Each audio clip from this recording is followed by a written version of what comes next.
to Everyday Heroes on Shaw TV. I'm your host, Leanne Evans.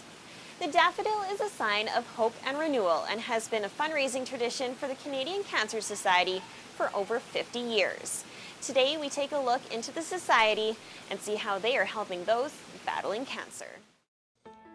In Canada, every 3 minutes, a Canadian is diagnosed with cancer. That is around 14,000 people diagnosed in a year just in Alberta. Research shows that 40% of women and 45% of men in Canada will develop cancer during their lifetime. The Canadian Cancer Society helps support those with cancer and offers information. Michelle Sauvé is the Community Engagement Coordinator for the Cancer Society in Medicine Hat.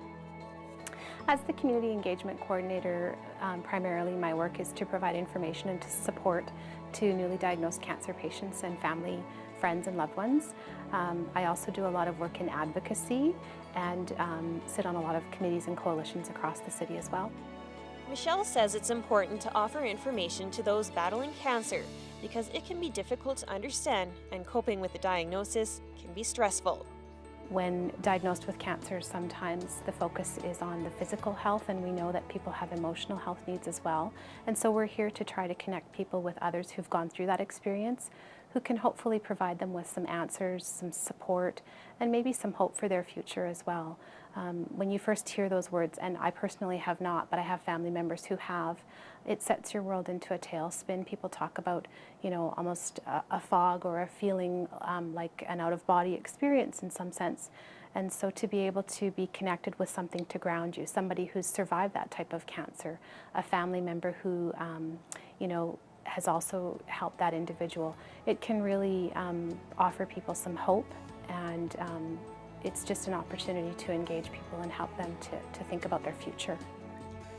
The Canadian Cancer Society is run completely donor-dependent, and Michelle says they rely on volunteers to help with their work.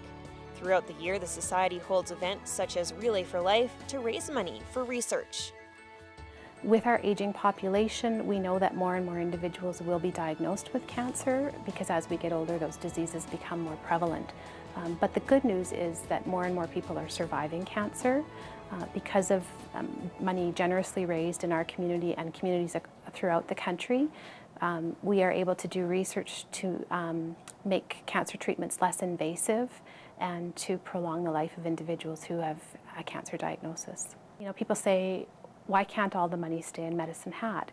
And what we encourage donors with is that some of that money does go to research because we need to find better ways to treat cancers. So that research, although there is some happening here, some wonderful research happening here in Medicine Hat, a lot of those researchers are based out of large urban centers such as Calgary and Edmonton, and there is world-class research happening here in our province. With over 200 cancers, 50% of them are preventable. Michelle also does a lot of advocacy work and shares how some of these cancers can be prevented. So in the world of cancer prevention or fighting back against cancer, we know that up to 50% of all cancers could be prevented, and that would be through healthy lifestyle choices such as not smoking, making sure that you protect yourself in the sun, eating well, being active, and avoiding environmental carcinogens, such as chemicals in the workplace and whatnot.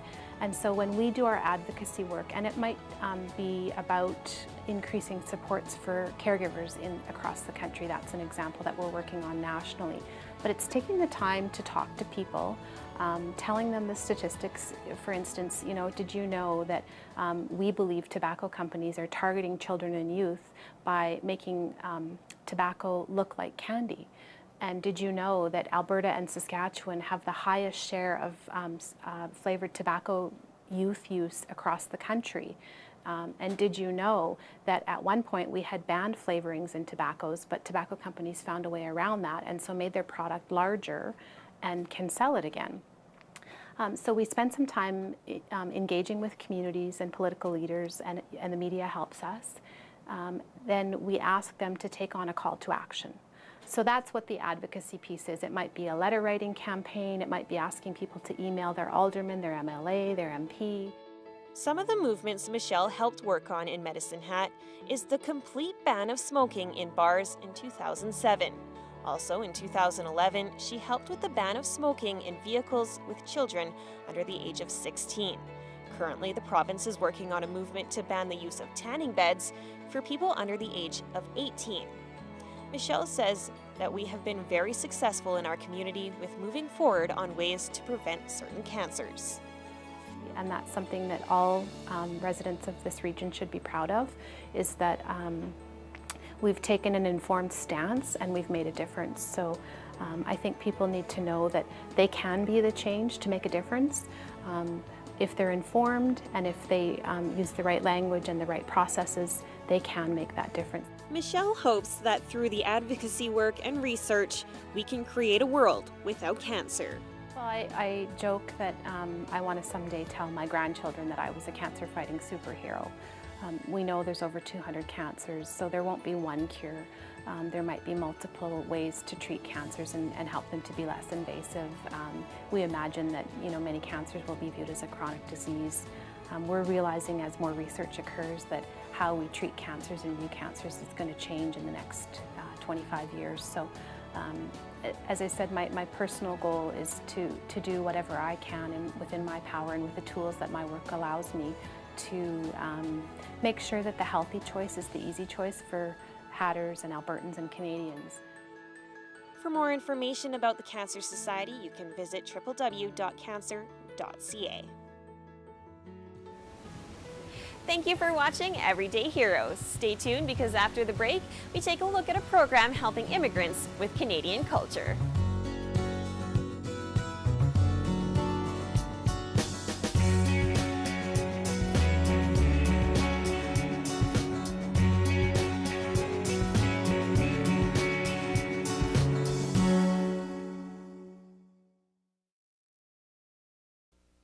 Once detected, it can be managed. But left untreated, diabetes can cause blindness, lead to amputation. It can cause stroke. And of the 2 million Canadians who have it, many don't know it. But with early detection, people with diabetes can lead long, healthy lives. So see your doctor and get tested today.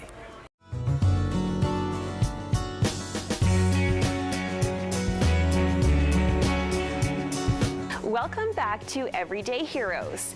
Teaching the Canadian way is what this next group does. Let's take a look at how the move to Canada for immigrants has been made a little easier. Imagine moving to Canada not knowing the language or any of the customs. Saamis immigration makes the move a little easier for those coming from a different country and settling in Medicine Hat. From the time the person arrives off the plane, Saamis is there to help. Manager of Programming for Saamis, Mariana Agisic, says they offer many programs to help newcomers adjust to life in Canada. Saamis is what they call a settlement agency. So basically our role is to settle immigrants and refugees arriving to Medicine Hat. So our services start with welcoming them at the airport. And then we also run temporary housing, like a reception house for government-assisted refugees, English classes, and as I said, anything else in between. So anything that they need when they first come, whether that be help with filling out the forms, finding a family doctor in the community, registering their children for school, any help with helping them to kind of adjust to life in Canada.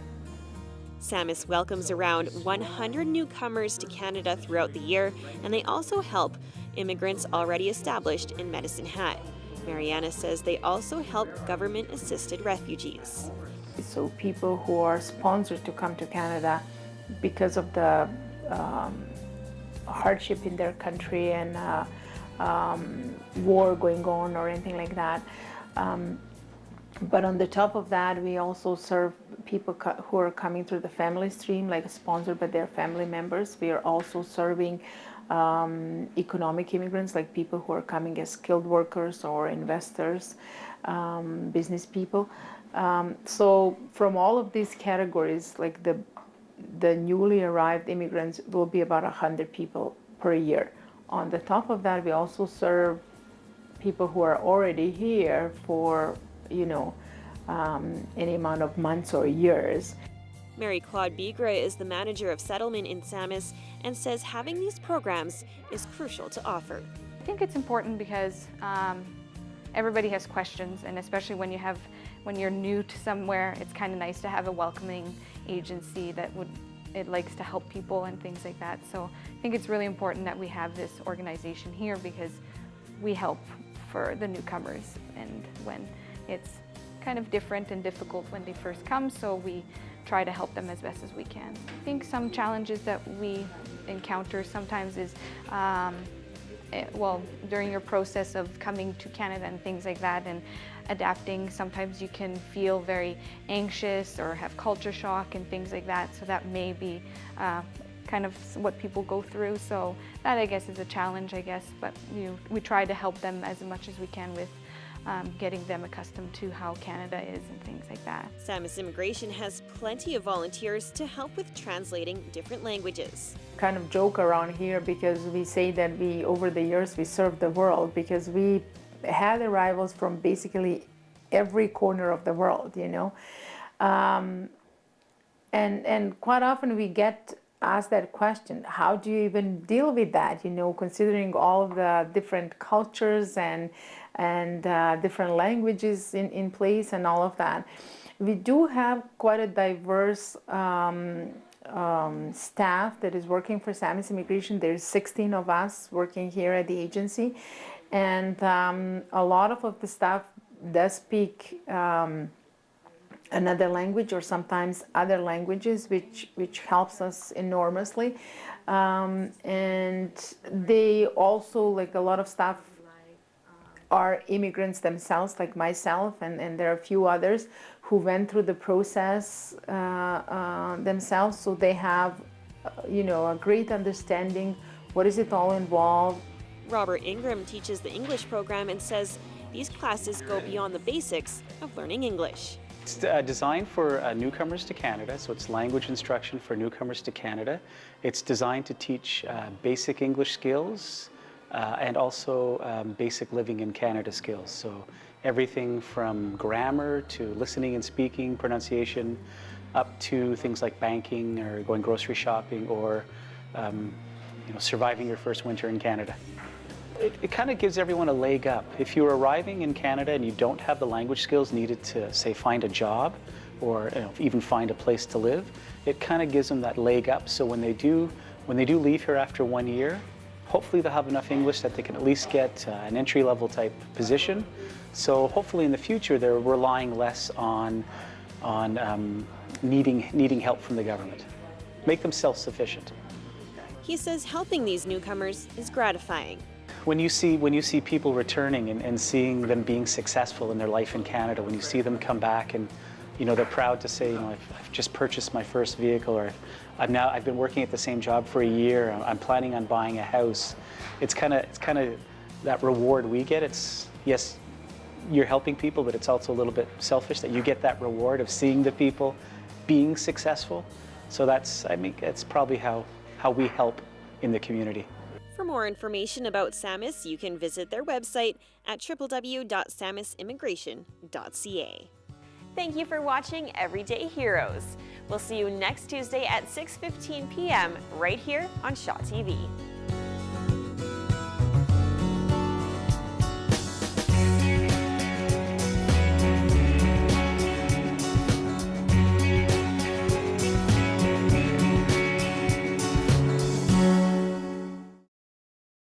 My kids said their mom drank while driving them to school. I worried so much I couldn't concentrate at work. At Al-Anon Family Groups, I found the help I needed. If someone's drinking bothers you, call 1-888-4-AL-ANON or visit alanonfamilygroups.org.